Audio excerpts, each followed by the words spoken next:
আজকের একটা গুরুত্বপূর্ণ রাত। রাসূল আকরাম সাল্লাল্লাহু আলাইহি ওয়াসাল্লামের প্রত্যেকটা আমলই উম্মতের জন্য নিয়ামত, এবং এটা আল্লাহ তাআলার পক্ষ থেকে। এই রাতে হঠাৎ করে রাসূল করিম সাল্লাল্লাহু আলাইহি ওয়াসাল্লামকে পাওয়া যাচ্ছিল না। তখন তার আপনজনরা বের হলেন যে আল্লাহ রাসূল গেলেন কোথায়। মসজিদে নববীতে গিয়ে দেখলেন নাই। এরপরে আস্তে আস্তে চিন্তা করলেন যে দেখি পাশে তো জান্নাতুল বাকি, সেখানে অনেক আল্লাহর নেক বান্দা-বান্দী শুয়ে আছেন, ওখানে গেছেন কিনা। গিয়ে দেখা যায় যে তিনি কবর জিয়ারত করছেন। তিনি কাউকে বলেননি যে তোমরা এই রাতে কবর জিয়ারত করো, কিন্তু কিছু আল্লাহর নেক বান্দা-বান্দী দুইটা দেখে ফেলেছেন, সাক্ষী হয়ে গেছে।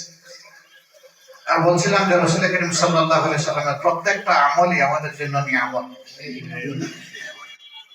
অন্য হাদিসে রাসূল করিম সাল্লাল্লাহু আলাইহি সাল্লাম বলেছেন, তোমরা মুমিনরা বেশি বেশি করে কবর জিয়ারত করো।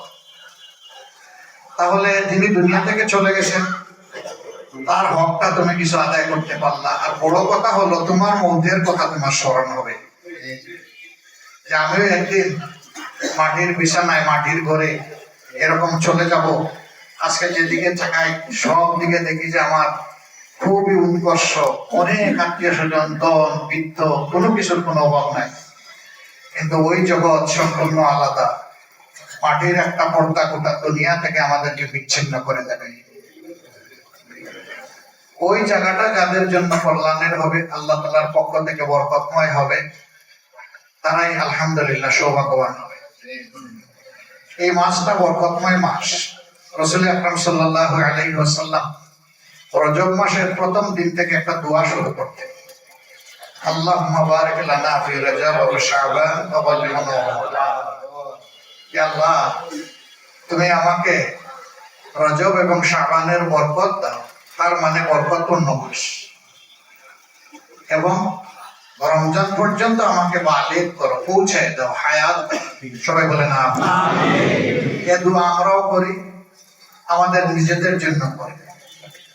এই 2 মাস তো বরকতের, আর ওই মাস সম্পর্কে বলা হলো আল্লাহ যেন হায়াতটা দিয়ে পর্যন্ত পৌঁছে দেয়। সেই মাসটা কি, যে মাসটার জন্য এত সুন্দর করে আল্লাহ রাসূল আল্লাহর দরবারে আরজ করতেন, সেই মাসটা হচ্ছে কোরআন নাযিলের মাস। শাহরু রমাদান আল্লাযী উনজিলা ফীহিল কুরআন হুদাল লিন-নাস ওয়া বায়িনাতিন মিনাল হুদা ওয়াল ফুরকান। রমজান মাসটা সেই মাস, এই মাসে আল্লাহ তাআলা কোরআন নাযিল করেছেন। কোরআনকে যদি জিজ্ঞেস করা হয় কোরআন তোমার জন্ম কোন মাসে, কোরআন জবাব দেবে রমজান মাসে। এই কোরআনটা কি?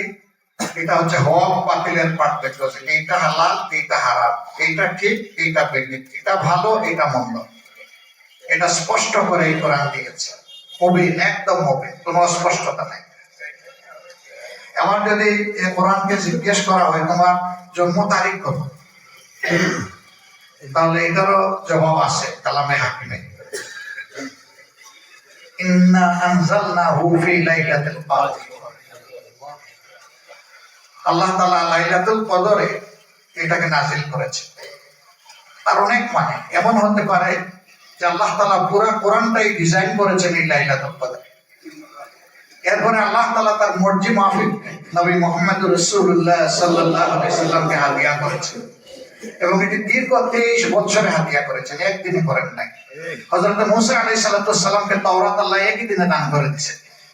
ফলকের মধ্যে লিখেছে এইটা তোমার উম্মতের জন্য আমার পক্ষ থেকে হিদায়াত। কিন্তু কোরআন একদিনে নাযিল হয় নাই। জবলে নূরের হেরা গুহায় প্রথম জিবরিল আমিনের সাথে মোলাকাতের মাধ্যমে সূরা আল-আলাকের প্রাথমিক আয়াতগুলো নাযিল হয়, ইকরা বিসমি রাব্বিকাল্লাযী খালাক। এই দিয়ে শুরু, আর শেষ হয় নবী করিম সাল্লাল্লাহু আলাইহি সাল্লামের জীবনের সর্বশেষ যে হজটি তিনি করেছিলেন, যেটাতে বলা হয় নবীজির হিজ্জাতুল বিদা, শেষ হজ। আইয়ামে তাশরীক, মিনার ময়দানে এই আয়াতটি আল্লাহ রাসূলের উপর নাযিল হয়েছিল। আল-ইয়াওমা আকমালতু লাকুম দীনাকুম ওয়া আতমামতু আলাইকুম নি'মাতি ওয়া রাদিতু লাকুমুল ইসলাম দীনা। এই আয়াতে আল্লাহ বলে দিলেন যে আজকের এই মহান দিনে নবী, আমি যে হেদায়েত তোমার এবং তোমার উম্মতের জন্য পাঠানো শুরু করেছিলাম, আজকে এটাকে কামিল মোকাম্মেল করে দিলাম, পরিপূর্ণ করে দিলাম। সুবহানাল্লাহ। ওয়া আতমামতু আলাইকুম নি'মাতি। আর এই কোরআনের মধ্যেই আমার সমস্ত নিয়ামত আমি ভরে দিয়েছি, এখন শুধু খুঁজতে থাকো আর তুলতে থাকো। এখানে ওয়ারাদিতু লাকুমুল ইসলাম দীনা। আর আমি মনোনীত করে নিলাম, বাছাই করে নিলাম, পছন্দ করে নিলাম ইসলামকে দিন হিসাবে। তাহলে দিনটা কি? আর দিনুন নাসিহা। দিন হচ্ছে মানুষের জীবনে উত্তম উত্তম হুকুম, নির্দেশনা এবং পরামর্শ দেওয়া, এর উপরে আমল করা, ইয়াকিনের সাথে মেনে নেওয়ার নাম যে এটা আমার আল্লাহ হেদায়েত, এর মাঝেই আমার জন্য করলাম। এই যে মসজিদে আজকে ইনশাআল্লাহ এসার পরে তো খতিব সাহেব, ইমাম সাহেব বয়ান করবেন, আমরা কান ভরে মন ভরে শুনবো। এখনো আমরা শুনছি। একটু আগে সালাত আদায় করলাম, আল্লাহ তাআলা তৌফিক দিয়েছেন এই জন্য আলহামদুলিল্লাহ। আগুন যদি আমাদেরকে বিছনায় ফেলে দিতেন, যদি না আসতে পারতাম, যদি শয়তান আমাদেরকে তার জালে বন্দী করে ফেলতো, তাহলে তো আমরা এই সৌভাগ্য থেকে বঞ্চিত হয়ে যেতাম। আমাদের মুয়াজ্জিন সাহেবের এই আওয়াজ প্রতিদিন 5 বার সব মানুষের কানে যায়, হাইয়া আলাস সালাহ, হাইয়া আলাল ফালাহ। আসো নামাজের দিকে, আসো কল্যাণের দিকে। কিন্তু তাই বলে কি সবাই মসজিদে আসতে পারে? পারেন না তো। কেউ আসেন, কেউ আসেন। সক্ষম পুরুষ, প্রাপ্তবয়স্ক পুরুষ সকলের জন্য মসজিদে এসে বাজামাত সালাত আদায় করা উচিত। কিন্তু এই সৌভাগ্য অনেকের হয়। অনেকে ঘরে পড়ে না, অনেকে পড়ি না, অনেকে আবার 3-4 ওয়াক্ত জমাই একসাথে করে মনে করে যে আল্লাহর উদয় আমি খুশি করে রাখতে পারছি। আল্লাহ তো বলছেন যে আমি সমস্ত নামাজের জন্য ওয়াক্ত নির্ধারণ করে দিয়েছি, সেই ওয়াক্ত মোতাবেক পড়ো। এটা ওয়াজিব, পড়তে হবে ওইভাবে। বলছিলাম যে এখানে দেখেন শান্তি আর শান্তি। এই যে বাচ্চা, তার বয়স কত হবে? 4-5 বছর। এই বাচ্চা এসে বাবার পাশে এখানে দাঁড়িয়ে সালাত আদায় করেছে। আরেকজন বয়স্ক মুরব্বী তাকে বলতে পারবেন না, বাচ্চা তুমি পিছনে যাও, কারণ সে কিন্তু আগে এসেছে। এরকম এক ঘটনা নবী করিম সাল্লাল্লাহু আলাইহি সাল্লাম মেহরাবে হাজির হওয়ার আগে এইরকম এক শিশু 7-8 বছরের, সে এসে মুয়াজ্জিন সাহেবের ঠিক পাশে আসনটা দখল করে বসেছে। ওমর ইবনে খাত্তাব রাদিয়াল্লাহু তাআলা আনহু মসজিদে প্রবেশ করলেন। এই জায়গাটা তার বড় প্রিয় জায়গা। আয়েশা খুব আদর দিয়ে আপ্তভাবে মায়া করে বললেন, বাবা তুমি এই জায়গাটাকে আমাকে একটু ছেড়ে দিতে পারো? এই ছোট্টই বাচ্চা সিংহের রূপ ধারণ করে বলল, অবশ্যই না। হযরতে ওমর ইবনে খাত্তাব রাদিয়াল্লাহু তাআলা আনহু চিন্তা করলেন, এত মায়া করে বললাম, সে কি বললো আমারে? বললো কেন অবশ্যই না? আমি চাই নবী করিম সাল্লাল্লাহু আলাইহি ওয়াসাল্লাম ফরজ নামাজ আদায় করার পরে যখন বলবেন সালাম যে আমরা ফেলাই, একটু সাহায্য করেন, আসসালামু আলাইকুম ওয়া রাহমাতুল্লাহ, আসসালামু আলাইকুম ওয়া রাহমাতুল্লাহ। সালাম দিয়ে ডাইনে এবং বামে থট ব্লক হয়ে যায় মাঝে মাঝে, আমরা শেষ করি, তাই না? এ বাচ্চা বলতেছে আমি চাই মায়ার নবী, দয়ার নবী, রহমতের নবী রহমতি চোখের দৃষ্টি সালাম ফিরানোর সাথে সাথে আমার দিকে বল। এই জায়গা ছাড়বো না আজকে, তখন বসে বড় কষ্ট করে। হ্যাঁ, এরকম বাচ্চা হোক, আপনার অফিসের কর্মচারী হোক, সমাজের একজন সাধারণ মানুষ হোক, আপনি হয়তো বয়সে মুরব্বী, হয়তো সমাজে আপনার অবস্থান অনেক ঊর্ধ্বে, হয়তো আপনি বড় আলেমেদের, হয়তো আপনি শিক্ষা দীক্ষায় অনেক অগ্রসর, কিন্তু আপনি কাউকে এখানে দাঁড়াতে শোনাতে পারবেন। তার কারণ হলো আমরা সকলের পরিচয় হচ্ছে আমরা আব্দুল্লাহ, আল্লাহ তাআলার গোলাম। এখানে এসেছি গোলামি করার জন্য, অন্য কোনো কাজের জন্য না। ওয়া খালাকুল জিন্না ওয়াল ইনসা ইল্লা লিয়াবুদুন। আর এছাড়া অন্য কোনো কাজে আমি জিন এবং মানুষকে পয়দা করি নাই, তারা কেবল আমার গোলামি করে। এখানে সবার এক স্ট্যাটাস, সবাই গোলাম। এখানে অন্য কোনো অভিজাত কেউ নাই, সব গোলাম। এবং দেখেন কেমন গোলাম, দাঁড়িয়ে থাকি একবার নিজেকে নিজে আসামি হিসাবে হাত ধরে যে আমাকে কেউ অ্যারেস্ট করে আনে নাই, আল্লাহ আমার গুনার কথা স্মরণ করে আমি দাঁড়াই গেছি তোমার দরবারে, আমাকেই আমি অ্যারেস্ট করে ফেললাম তোমার সামনে। তারপরে সূরা পড়লাম, পড়ে আল্লাহু আকবার বলে রুকুতে গেলাম, মাথা নত করলাম। ওখানে আল্লাহ তাআলার তাসবিহ, সুবহান রাব্বিয়াল আযীম আমরা তাসবিহ করতেছি, আল্লাহর পবিত্রতা বয়ান করছি। সামি আল্লাহু লিমান হামিদা, আল্লাহ তুমি তো শুনতেছো, আমি তোমার প্রশংসা করতেছি। রব্বানা লাকাল হামদ, হে রব তোমারই সমস্ত প্রশংসা, আর কারণ। আবার আল্লাহু আকবার বলে এমন অবস্থা হলো যে মাথাটাই আমরা লুটাইয়া দিলাম। দেখেন, আমি এই কথাটা বলে শেষ করব। একমাত্র প্রাণী দুনিয়ার, ভালো করে খেয়াল করবেন, যেই প্রাণীটা দাঁড়ানোর সময় সোজা হয়ে দাঁড়ায়, চলাফেরার সময় সোজা হয়ে চলাফেরা, তার পায়ের পাতা আর মাথা সোজা আলিফ। আল্লাহু আকবার। আমি চিকিৎসা বিজ্ঞানের ছোট্ট ছাত্র, অতি নগণ্য, অনেক প্রাণীর উপর আমাদের শিখতে হয়, গবেষণা করতে হয়, তাও আল্লাহর সৃষ্টির মধ্যে এটা নগণ্য। একটা প্রাণী জানা মতো নাই, নজরে পড়লো না, দেখলাম না কোনোদিন, আমিও না আপনারাও না, যে এরকম সোজা। আর সবগুলা হয় উপরে হালতে, না হয় বুকে ভর দিয়ে চলে, হয় মাটি শেষরাইয়া চলে, না হয় পানির মাঝে সাঁতার কাটে। একটা প্রাণী আল্লাহ মাথাকে সোজা করে রেখেছেন। আল্লাহু আকবার। মেহেরবানি আমাদের মাবুদের আমাদের প্রতি। সেই মাবুদ বলেন, এই যে বিরোধ সম্মান তোমাদেরকে দিলাম, এই মাথা শুধু আমার কাছে লুটাবা, মাথা নত করবা শুধু আমার কাছে, আর কারো কাছে। যে বান্দা এটা পারবে তার জীবন সার্থক। মন করে যে আল্লাহর সামনে মাথা নতও করতে পারবে, লুটাইও করতে পারবে, তার জীবন সার্থক।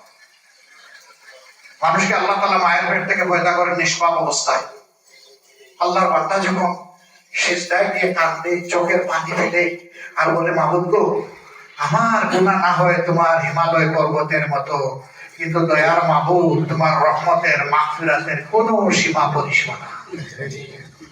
তুমি যেমন মায়ের পেট থেকে আমাকে নিষ্পাপ হিসাবে পয়দা করেছিলে, ও আল্লাহ আমি জানি না তো আমার জীবনে আরেকটা সিজদা আমি নিতে পারবো কিনা। এই সিজদা থেকে আমার মাথা উঠানোর আগে আল্লাহ তুমি আমাকে ক্ষমা করে দাও, আমাকে পরিষ্কার পরিচ্ছন্ন করে দাও। যদি বান্দা তার চোখের পানি দিয়ে দিল গলিয়ে আল্লাহর কাছে ডাকে, আপনি নিশ্চিত আপনার আল্লাহ আপনার ডাক কবুল করবেন। এটা আমার কথা নয় ভাই, এটা আমার আল্লাহর কথা। উদউনি আস্তাজিব লাকুম, আমাকে তোমরা ডাকো, অবশ্যই আমি জবাব দেব। আল্লাহ তার কোনো বান্দার বান্দির জবাব না দিয়ে ফিরাই দেন না, চুপ থাকেন। হ্যাঁ, যার যেটা পাওনা আল্লাহ ওটা দেন। তো এই যে আল্লাহর হুকুম মানার কারণে আমরা যে গোলাম হয়ে গেলাম, এই গোলামিটা কি শুধু নামাজেই চলবে না? সমাজের অন্য জায়গায় গোলামি করা লাগবে না? গোলামি মানে কি আল্লাহর হুকুম মানা? আল্লাহর হুকুম মানা লাগবে না? আসুন আজকের এই মোবারক বরকতপূর্ণ রাতে, এই বরকতপূর্ণ মাসে আমরা সিদ্ধান্ত নিই, বাকি জীবন আল্লাহ যেন আমাদেরকে তার মকবুল গোলামি করার তৌফিক দান করেন সকল ব্যাপারে। তাহলে মসজিদ যেমন শান্তির বাগান, ইনশাআল্লাহ আমাদের সমাজে হবে শান্তির বাগান। আর যদি সমাজে না মানে আর শুধু মসজিদে মানে, তাহলে খবর আছে। আল্লাহ তাআলা পরিষ্কার বলেছেন, আফা তুমিনুনা বিবাদিল কিতাবি ওয়া তাকফুরুনা বিবাদ, ফামা জাযাউ মান ইয়াফআলু যালিকা মিনকুম ইল্লা খিজয়ুন ফিল হায়াতিদ দুনিয়া। আমি যে বরকতময় কিতাব তোমাদেরকে দিলাম, নিয়ামত করা কিতাব দিলাম, সেই কিতাবের কিছু যদি তোমরা মানো আর কিছু মানো না, তাহলে এই আচরণ আমার কিতাব অর্থাৎ আল কোরআনের হুকুমের সাথে যারা করবে, আল্লাহ বলছেন যে আমি এছাড়া তার আর কি পাওনা আমার কাছে হতে পারে, যে আমি দুনিয়ায় তাকে চরমভাবে লাঞ্ছিত করবো, বেইজ্জত করবো। বলেন নাউজুবিল্লাহ। আল্লাহ যারা বেইজ্জত করবেন তার দুনিয়া আছে, তার আখিরাত আছে, তার সব ধ্বংস। আল্লাহ তাআলা তার গোটা কোরআনের হুকুম আহকাম আমাদেরকে মানার তৌফিক দান করুন। আমার জন্য একটু দোয়া করবেন। আমার মুখে যা বলি আল্লাহ যেন আমাকে তাই করার তৌফিক দান করেন। এবং আমি আপনাদের জন্য দোয়া করি, যে কথাগুলো আল্লাহ তাআলা তার মেহেরবানিতে দ্বীনে ইলম হিসাবে আপনাদেরকে শোনার জানার সুযোগ দিয়েছেন, আল্লাহ যেন আপনাদেরকে সেগুলোর উপর নেক আমল করার তৌফিক দান করেন। এই মসজিদের প্রতিষ্ঠা পরিচালনা, এই নম্বর এবং মেহরাবের হক যুগ যুগ ধরে যারা আদায় করেছেন, আর আমরা যারা তাদের পিছনে ইক্তেদা করে সালাত আদায় করেছি। আল্লাহ আমাদের সকলকে মাফ করুন। বিশেষ করে প্রতিষ্ঠাকারীদেরকে আল্লাহ উত্তম, অতি উত্তম জাযা দান করুন। তারা তাদের হৃদয়ের আবেগ দিয়ে, তাদের মেধা যোগ্যতা দিয়ে, অর্থ বিত্ত দিয়ে, পরিশ্রম দিয়ে এরকম ঠিকানা তৈরি করে গিয়েছেন বলে আজকে মন করে আমরা সালাত আদায় করতে পারি। রব্বুল আলামিন দুনিয়া থেকে এরকম যারা চলে গেলেন তাদের কবর গুলাকে জান্নাতের এক একটা জীবন্ত টুকরায় পরিণত করে দিন এবং সেই কবরগুলোর সাথে মাহবুব তার মায়ার জান্নাতের এক একটা জানালা খুলে দিন। এটা যারা পরিচালনা করেছেন, এখন যারা করছেন, প্রতিষ্ঠা করেছেন, এবং ইমাম সাহেব, মুয়াজ্জিন সাহেবরা আরো বড় বড় হাসরের দিন আল্লাহ তাদের গলা লম্বা করে উঠাবেন। ওই যে তারা আযান দেন, এটা আলাদা মর্যাদা। সেদিন আপনাদের পাশে ভাই আমাদেরকে একটু রাইখে একটু মায়া করবেন। আল্লাহ যেন আমাদেরকে সেদিনও একসাথে আসন নসিব করেন। নবীন, সিদ্দিকীন, শুহাদায়ে কেরাম এবং সালেহীনদের সাথে। প্রিয় বাংলাদেশের প্রতি আল্লাহ তাআলা রহম করুন, শান্তির ফয়সালা নাযিল করুন। আমাদের দেশটাকে আল্লাহ শান্তির দিকে নিয়ে যান। আমাদেরকে আমাদের দায়িত্ব পালনের তৌফিক দান করুন। আমাকে সুযোগ দেওয়ার জন্য আপনাদের অনেক শুকরিয়া। আল্লাহ তাআলা আপনাদের হায়াতে, সেহাতে, ইজ্জতে, ইলমে, আমলে নিজেকে অফুরন্ত বারাকা দান করুন। আসসালামু আলাইকুম ওয়া রাহমাতুল্লাহি ওয়া বারাকাতুহু।